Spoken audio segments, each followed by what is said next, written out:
mahasiswi Program Studi Pendidikan Bahasa dan Sastra Indonesia, Universitas Muhammadiyah Profesor Dr. Hamka, Fakultas Keguruan dan Ilmu Pendidikan.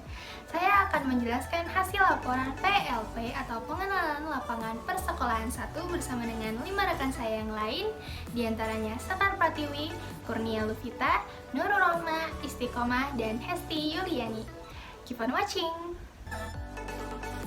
Dalam kegiatan PLP 1 ini, sekolah yang kami tuju yaitu SMP Islam Al-Azhar 9 yang terletak di Jalan Kemang Pratama Raya, Kota Bekasi.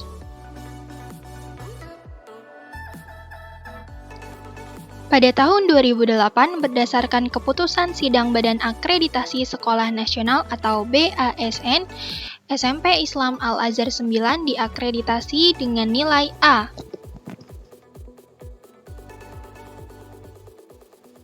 Kami berkesempatan untuk mewawancarai 2 narasumber terkait sistem pengelolaan dan pengajaran sekolah pada masa pandemik saat ini, yaitu yang pertama dengan Bapak Amiruddin MPD, selaku Kepala Sekolah SMP Islam Al-Azhar 9. Kemudian yang kedua dengan Ibu Ira Rahmawati Harnum SPD, selaku Guru Mata Pelajaran Bahasa Indonesia di SMP Islam Al-Azhar 9.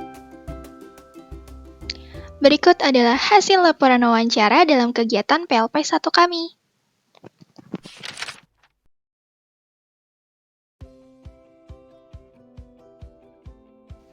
Pembahasan pertama yaitu karakteristik umum peserta didik.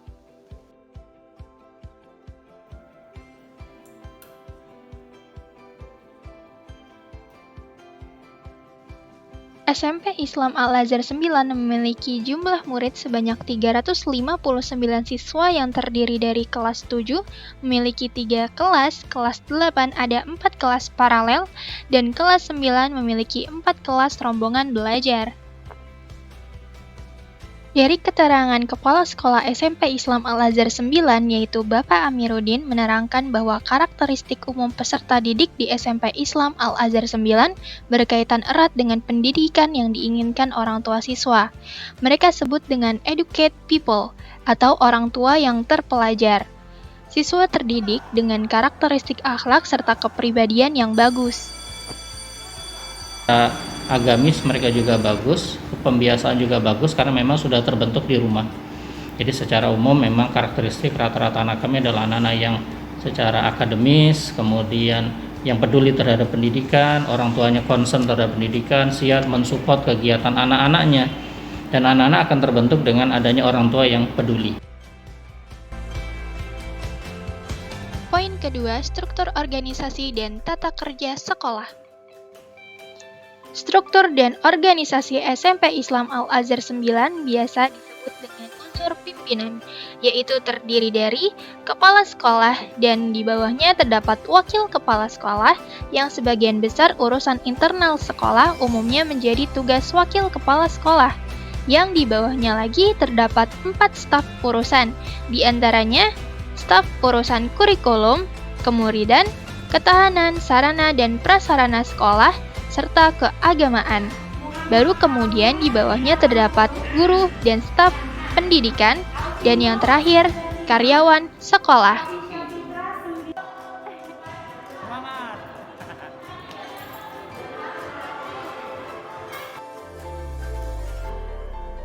Pembahasan pada poin ketiga, yaitu peraturan dan tata tertib sekolah.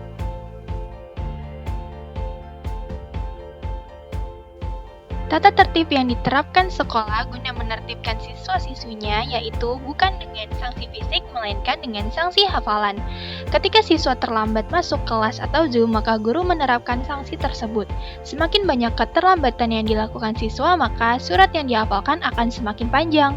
Yang kedua, sanksi yang diterapkan saat pandemik dengan melakukan kerja sosial yang diawasi dengan orang tua siswa yang dibuktikan dengan foto dan video. Hal ini diharapkan selain memunculkan efek jera, juga menimbulkan karakter yang berjiwa sosial bagi muridnya. Poin keempat, kegiatan seremonial formal sekolah. Penuturan Bapak Amiruddin selaku Kepala Sekolah SMP Islam Al-Azhar 9, Kegiatan seremonial yang dilakukan sekolah diantaranya ikrar, tadarus, demoli kelas, dan peringatan hari besar lainnya seperti Hari Kemerdekaan Indonesia dengan dilakukannya upacara secara daring. Kemudian ada kegiatan formal lainnya seperti rapat-rapat dan kegiatan OSIS yang masih berjalan sampai saat ini, namun dengan daring pula. Poin selanjutnya mengenai perbedaan ketika pandemik, kegiatan kurikuler, ekstrakurikuler, dan kokurikuler.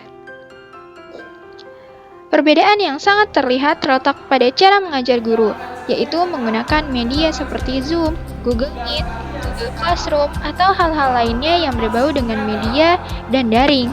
Hal ini sekolah lakukan untuk keselamatan bersama, baik itu siswa maupun guru dan staf kependidikan. Sekolah full daring dimulai dari awal hadirnya pandemik sampai saat ini sudah melakukan kegiatan belajar mengajar secara daring meskipun setengah dari jumlah siswa di kelas. Pak Amiruddin menjelaskan bahwa untuk kegiatan ekstrakurikuler atau kokurikuler tidak ada yang dikurangi. Biarpun saat ini pembelajaran sudah mulai tatap muka, namun untuk ekskul sendiri masih dilakukan secara daring. Dengan catatan, ekskul seperti basket, futsal, dan lainnya diberhentikan untuk sementara, mengingat kegiatan tersebut sulit ketika dilakukan secara daring. Berikutnya, pembiasaan yang dilakukan sekolah guna menumbuhkan sikap positif siswa. Yang pertama, dengan mengecek secara rutin perihal beribadah. Sekolah Islam Al-Azhar memiliki visi yang jelas tentang hal tersebut, maka karakter pembiasaan akhlakul karimah akan terbentuk melalui sholat. Mereka melaksanakan sholat fardu, ya, itu ada pantauannya. Disitulah terbangun karakter, ya, pembiasaan akhlakul karimah melalui sholat. Yang kedua tadarus, juga sama. Sehari mereka baca minimal 1 halaman sehari, nggak harus 5 waktu ngaji semua, enggak. Yang penting sehari kamu baca 1 halaman. Itu bagian dari pembangunan karakter, ya. Secara aktif memantau siswanya untuk membaca Al-Quran minimal sehari 1 halaman. Hal ini merupakan bagian dari pembangunan karakter anak. Yang ketiga, infak, sedekah, kejujuran. Infak, sedekah, kejujuran mereka saat dipantau hanya lewat jarak jauh, ya, 2 device memang mereka mengerjakan di laptop, kemudian HP-nya tetap sebagai kameranya ketahuan, ya, sekira-kira menjangkau di depan meja mereka agar jujur, gitu.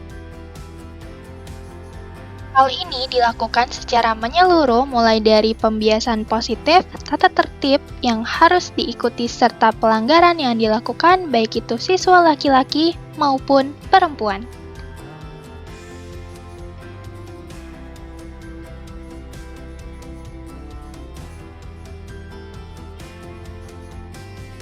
Selanjutnya, kegiatan belajar mengajar secara luring atau daring yang dilakukan pada saat pandemi.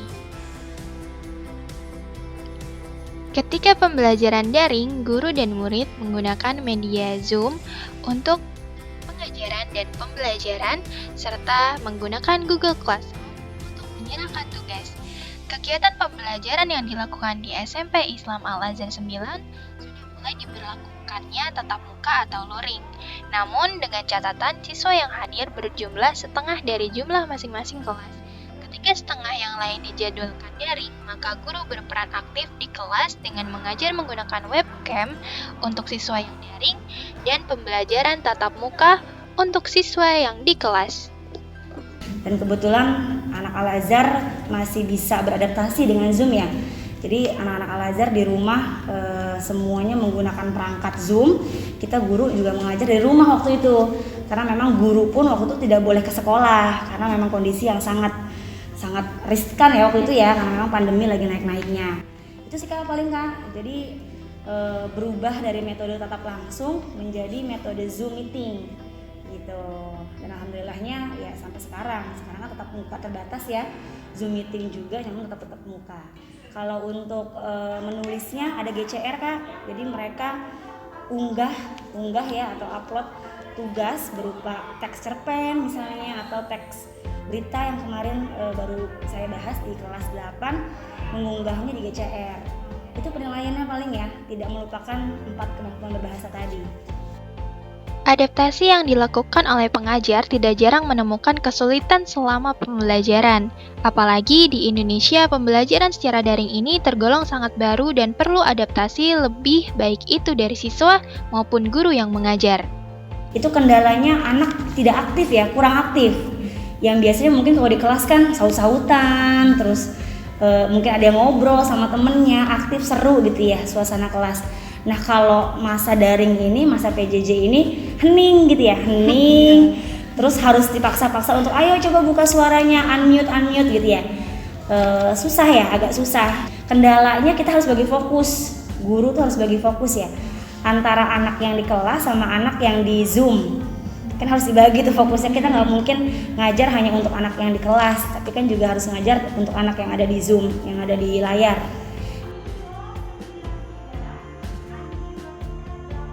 Motivasi juga sebenarnya kami guru-guru pun butuh ya. Iya, pasti. Kami pun guru-guru butuh motivasi, cuman ketemu anak nih seneng gitu ya. Itu motivasi terbesar kami, guru-guru terutama saya. Insya Allah selalu ada hikmahnya lah PJJ inilah. Motivasinya ya semoga segalanya bisa berakhir cepat, jadi kita bisa belajar seperti normal kembali. Pemaparan hasil wawancara dan observasi yang saya laksanakan. Terima kasih atas perhatiannya, semoga bermanfaat. Wassalamualaikum warahmatullahi wabarakatuh.